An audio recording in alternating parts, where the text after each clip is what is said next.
तो याद रखना, समय चाहे राजा को भिखारी बना दे और भिखारी को राजा। समय पे दुर्जन संग समय सत्संग करावे, समय बढ़ावे रोग समय सब रोग मिटावे, समय बढ़ावे खर्च समय धनवान बनावे, और समय पे बिछड़न हो समय वो समय। माताओं थोड़ा बातें न करें आप लोग। तो कैलाश पर्वत पे पहुंचे नारद जी, तो पार्वती ने देखा तो बोले आइए नारद, आज तो बड़े दिनों में आए हो। नारद जी ने कहा संत सुखी विचरंत मई।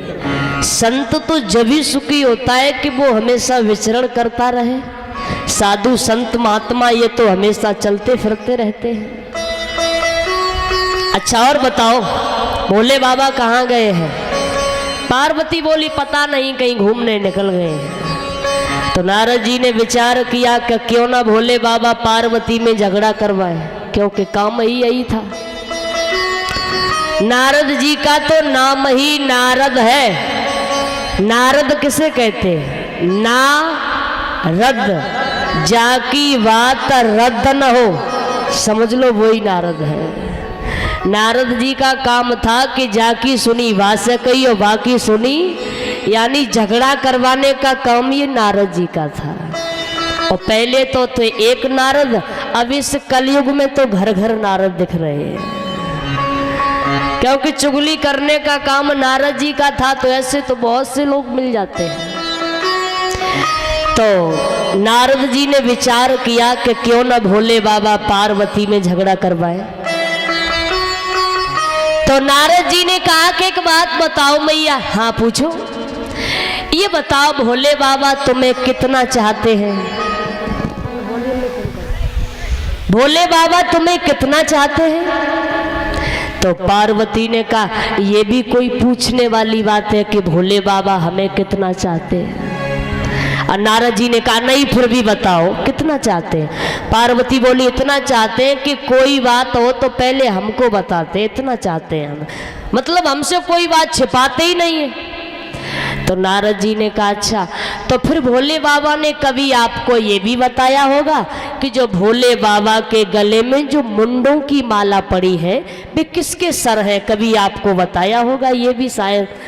और तो पार्वती ने कहा नारद जी जवाब तो हमें उन्हें कबहू न बताई। तो नारद जी कहने लगे तो कैसे भोले बाबा तुम्हें चाहते हैं? पार्वती बोली गलती उनकी थोड़ी ना है, गलती तो हमारी है।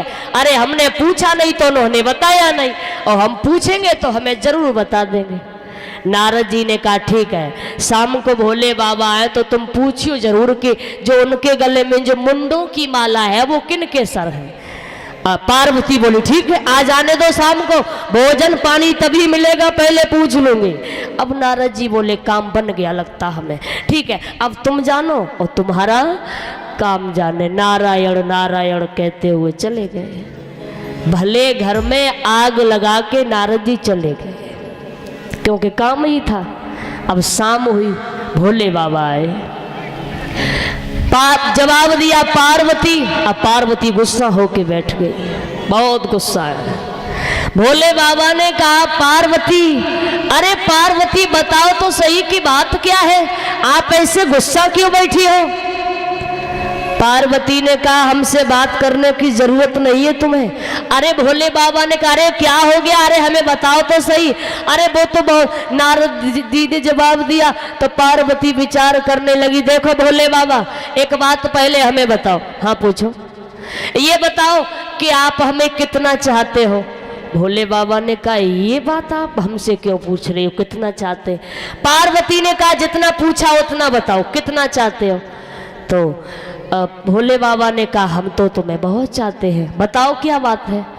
तो पार्वती ने कहा कि एक बात बताओ, जो दुनिया में तमाम प्रकार के फूल खिले हैं, काऊ फूल की माला डालो, गुलाब की डालो, गेंदा की डालो, काऊ की डालो, और ये मुंडों की माला डाले हो, हमें ये अच्छी नहीं लगती। और जो बताओ ये काहे को डाले हो, ये सर किसके हैं?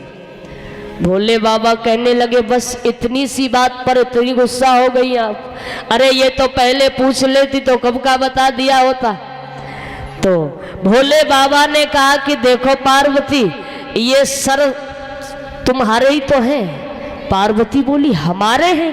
बोले हाँ। बोले 107 बार तुम मर गई और तुम्हारा शीश काट के हमने अपने गले में डाल लिया, क्योंकि हम तुम्हें बहुत चाहते हैं। अब पार्वती बोली लो, एक और झूठ निकला। वो तो अच्छा हुआ कि नारद जी आ गए, नारद जी ने हमारी आंखें खोल दी, न वरना हमेशा अंधेरे में पड़ी रहती।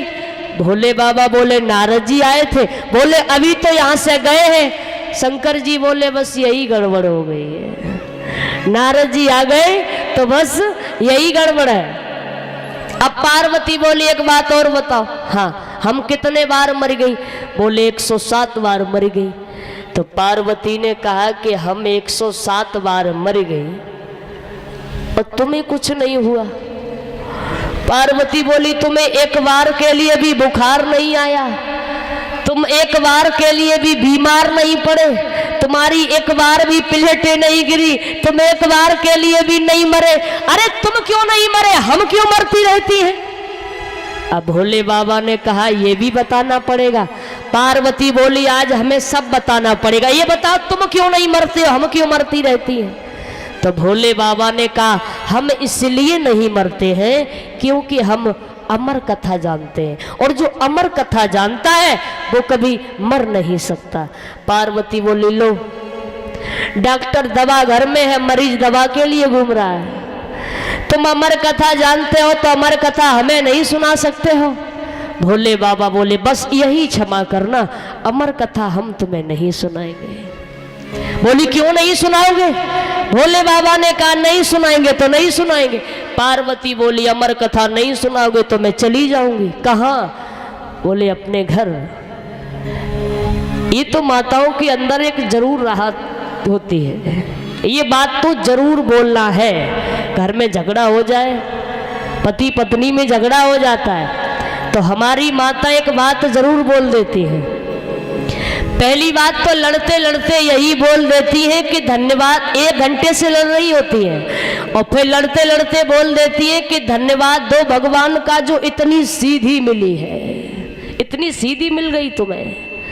अब पति को बेचारे को रात भर नींद नहीं आती है, जो इतनी सीधी मिली है तो फिर इतनी टेढ़ी कैसे हो गई?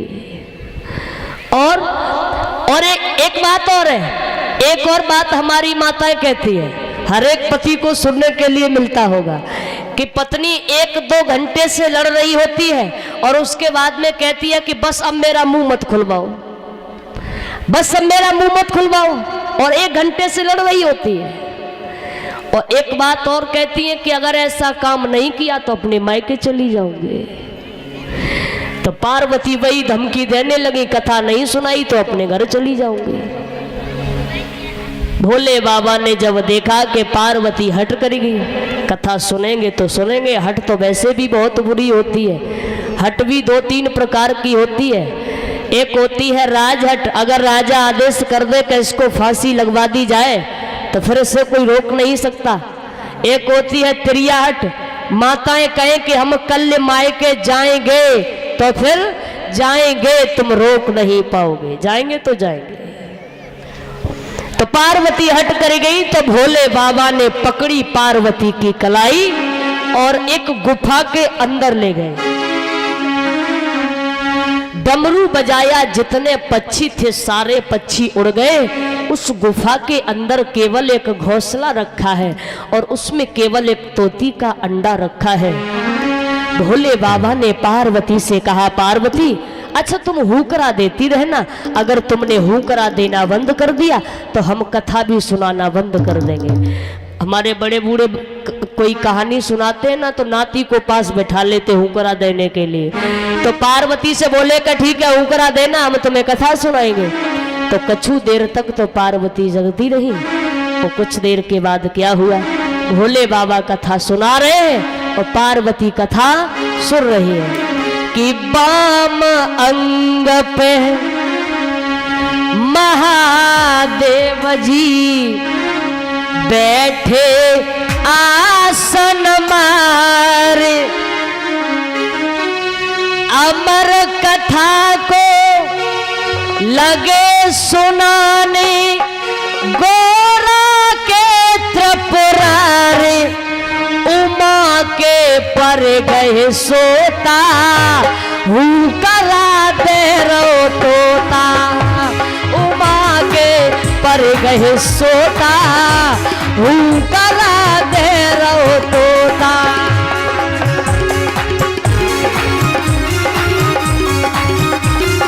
जय हो।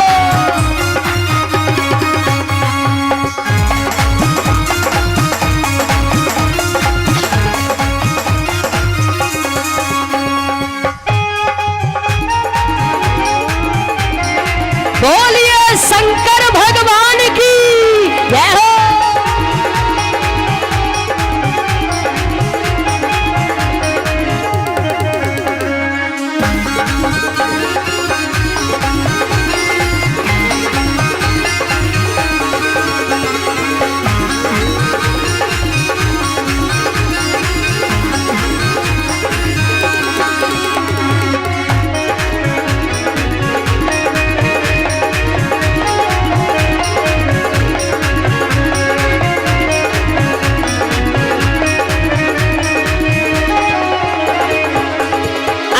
पार्वती कथा सुनते सुनते सो गई और तब तक उसमें प्राण पड़ गए। जो अंडा रखा था वो फूट गया, तोता बन गया, हुकरा देने लगा, कथा सुनने लगा।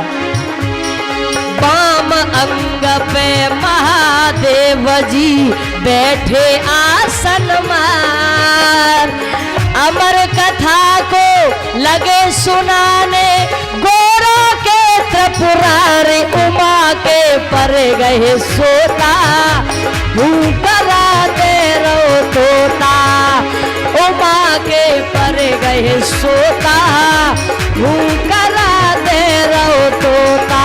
जय हो।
पार्वती सो गए।